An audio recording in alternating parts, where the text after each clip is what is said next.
Hi friends, this is Laura, aka Lulu Sketches. So a while back I posted a video called The Portfolio That Got Me Hired. This was the portfolio that got me my first job as a background painter in the animation industry 5 years ago. I will link that video down below in case you missed it. In that video I mentioned that I had a hard time looking through some of that artwork because it's old and I've improved a lot since then. So today I will be doing a full critique of that portfolio. I'll be taking a closer look at each piece and letting you guys know what I would change in that portfolio to make it better.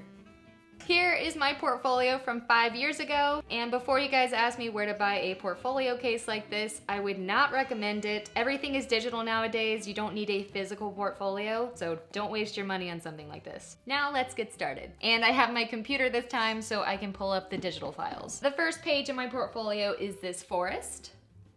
Let me look at the digital file. First of all, everything is so dark and similar in tone that it's hard to see a composition here. This front tree winding along the bottom of the piece is almost the same tone as the pile of plants behind it, so it's really hard to tell that that's supposed to be on its own plane in the foreground. As for all the plants in this, there isn't enough variety among them in shape and color, and they're all equally super detailed. What I needed to do was create areas of more detail and areas where details fall off, especially as I move toward the background of the painting. These plants in the background should have way less detail than the plants close to the foreground to differentiate the planes and to create distance in the painting. And I could have an area of sharper detail and contrast, and that would create a focal point. I could also help create contrast in areas of interest with color, since this painting is nearly monochromatic. Okay, the next piece in my portfolio is another environment painting. It looks like Tuscany. My number one critique for this one is that I needed to study atmospheric perspective, which is how the atmosphere affects objects viewed from a distance. I'm using the same color and tone of trees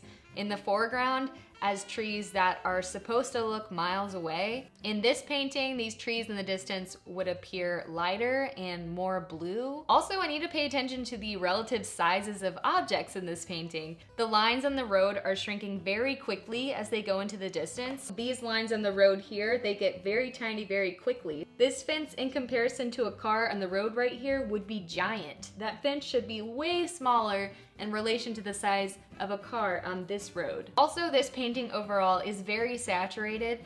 Areas of less saturation would let my eyes breathe a little more. Next is another environment painting. I think I quickly painted this one so I could have something more graphic in my portfolio to show range, but this painting is just boring and doesn't show much skill. It's a fun experimental piece, it was a sketch, but it didn't belong in my portfolio. Next is another environment painting at 2 different times of day. I do like these, I think they show potential, except I think I could have made a more appealing character design with this dog. That flat back and the way the light is hitting its back makes it look like the dog's body is just a rectangle.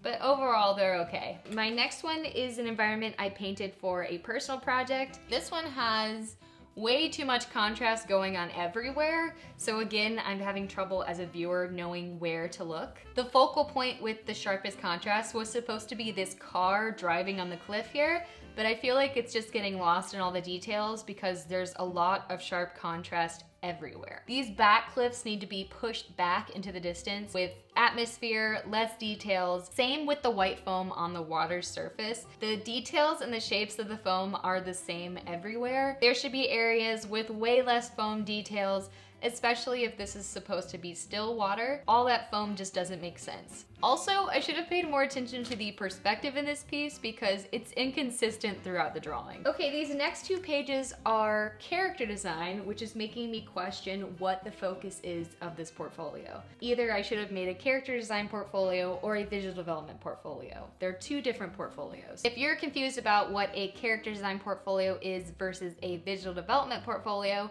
or what VizDev is in the first place, I actually made videos on these topics and I will link them down below because it's confusing. Okay, looking at these, my number one critique for all of these characters is that they're all pretty much the same size. They're all close to the same height and width, and that doesn't make for a diverse character lineup. And then these 4 fully rendered characters taking up most of the page are not necessary for a character design portfolio. With this over rendering, it's leaning more toward feature. So it would have been better if I included drawings that showed more of the form of these characters, maybe their skeletal structures, turnarounds, because parts of even these very rendered characters are appearing flat. Okay, now this character design page. Again, these designs are a little too tight. I should have included sketches for these poses instead of just this very cleaned up line work. Studios want to see your thought process, not just finished clean work. I have this 3D rendered character, but in these black and white drawings, the character seems very flat in 2D. Bringing volume into these character sketches would help a lot. These next two pages are props. These pages look okay. My number one critique would be to use a perspective grid to fix these couches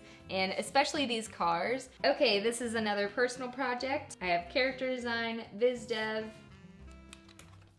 for several pages. So first, the character lineup. These silhouettes are looking better, a little flat. They could be pushed even more. Using a variety of shapes and proportions makes characters more visually appealing. The main issue I'm seeing is the proportions are a little boring. Looking at this yellow robot character, if I split this character into 3 parts, each part is gonna be around the same size. There's a principle called small, medium, and large, so this character would be more interesting if I had made one of his portions small, one medium, and one large. Right now, they're pretty equal. The small, medium, and large principle can also be applied to the proportions of the face. You can make very visually interesting characters once you start moving those proportions around. And now for this environment painting for this project. I like how I included characters and props in this environment. I think this style is a little all over the place. I have this fully painted 3D prop in this bottom left corner, this ice cream truck, along with these trees, which are in a very flat, lineless style. And then the city in the background is in more of a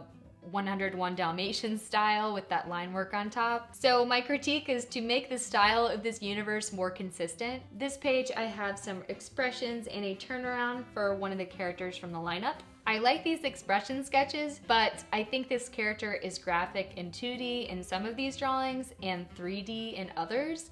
And this character's face doesn't turn well, so I really need to show the form of her face shape for this turnaround to make sense. Next page, I have a room layout. I actually do like this one. I think it shows some imagination and skills. I've definitely improved at perspective and design and painting since then, but I think this piece shows a lot of potential. Okay, the next 2 pages are more props.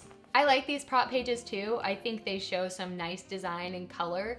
I like how I showed the mechanics for a couple of the props. If I could go back, I would take these prop pages and this room layout page and put them closer to the beginning of the portfolio, especially if I was applying for a viz dev position or a color position. Again, I've improved at painting since then, but I think these show potential. Next page.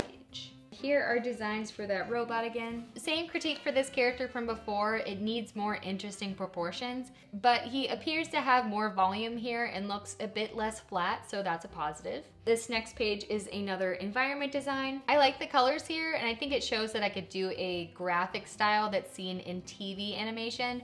So it would be a good environment to put closer to the beginning of my portfolio if I was applying for a background painting position. There are some issues. Again, the water film details should fall off going into the distance, and the perspective needs to be fixed. It's not consistent everywhere. These next pages are more environment designs. They're more on the graphic side. If I were applying to a background painting position for TV, I would just pick the best 2 of these. This one and this one look the strongest to me. I think I would put those closer to the beginning of the portfolio, and then I would just take the other ones out. Next in the portfolio, I have even more character designs for a whole other project. These designs aren't in a style that I could see in television, and they're not at a feature level, so I think I would just take these out. The portfolio is getting a bit long at this point anyway. And the last page is just some sketches and doodles, which are fine. And that's it. That's the whole portfolio. I don't dislike everything in my portfolio. There's a lot of good stuff in there that I really loved when I made it. It's just that I can see the mistakes now that I'm further along in my art journey. 5 years from now, hopefully I'll be able to spot the mistakes that I'm making in my current art. The road to improvement in art is never ending. I hope this video was helpful. If you enjoyed it, please give it a thumbs up and subscribe to my channel for more videos. Bye!